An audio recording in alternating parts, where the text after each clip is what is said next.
A largely overlooked film, beside its gorgeous cinematography, there are two strands running through the assassination of Jesse James by the coward Robert Ford that make it more than worth watching. The power of myth to shape history, and the paths of the two main characters, paths that travel in opposite directions but end up in the same place. Opening upon a sequence introducing us to Jesse James, the film paints him lyrically as a mythical living legend, quickly cementing its tone as one of its key themes. Following this, we are introduced to Bob Ford, lacking in charm, uncomfortable in his own skin, and with an over-earnestness that unsettles others. He is the opposite of Jesse's charm, confidence, and presence. Bob has his heart set upon being part of Jesse's gang, to live the adventures he's read about. At this point, as the audience, we are inclined to be on Jesse's side, due to the way he is presented, whilst Bob comes across as something of a weasel, an attitude to him reinforced by the film's title. Only once do we see the gang undertake a robbery, stopping a train in the night. But this is done with only the James brothers themselves remaining of the original gang, the others having all been detained or killed by this point.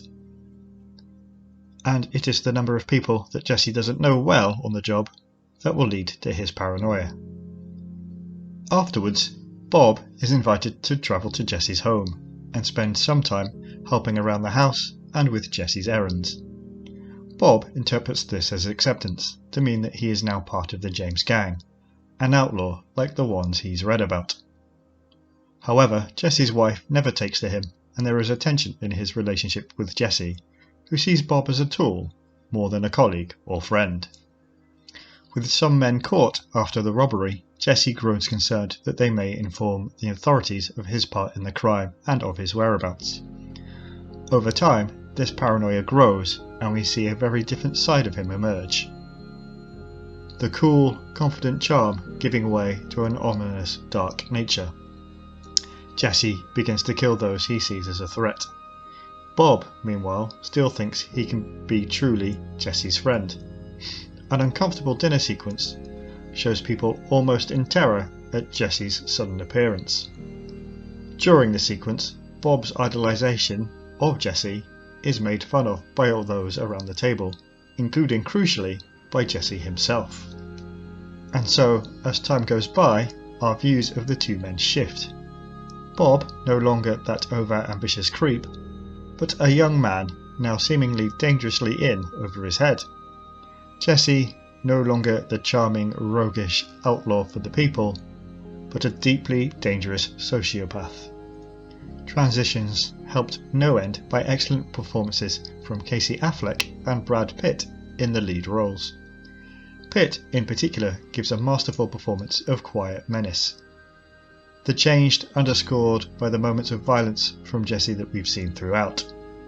Moments that mark him out as no man of the people, as seemingly portrayed in the dime novels written about him. Distraught he won't ever be truly part of the famous James gang, Bob eventually acknowledges he needs help and goes to the authorities.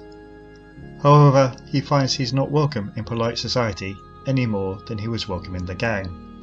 But now, fearing Jesse, he believes he has no other option.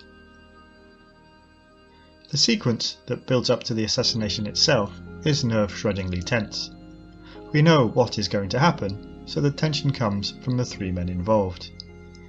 Two distraught that they have to kill a man that they do consider a friend, and the other a man who seemingly realises the intentions of others, but appears to resign himself to it.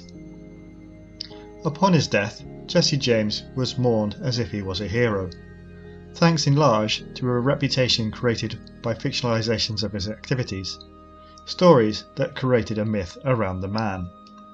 An early example of the power of the newly growing mass media to shape not only popular culture, but national myths. Bob, believing he can achieve the fame he's always wanted as the man who killed Jesse James, stages a show on the matter that is all too honest, showing him shooting an unarmed man in the back. For the public, Bob becomes a hated figure, forever painted as the coward. none knowing or believing that the legend Jesse James was a dangerous, unpredictable man. However, now regretful of his actions and ashamed of his attempt to glorify the killing, Bob retreats to a quiet life. He is eventually shot down in a revenge attack. His killer would be pardoned by the state governor. Two men remembered very differently by history and by the myths that have arisen around them. In the end, Bob's life seems a tragedy, and Jesse James was a complicated man who was by no means a hero of the people. Andrew Dominik's revisionist western is a modern classic often overlooked. A meditative study of two men and the power of myth. It is well worth watching.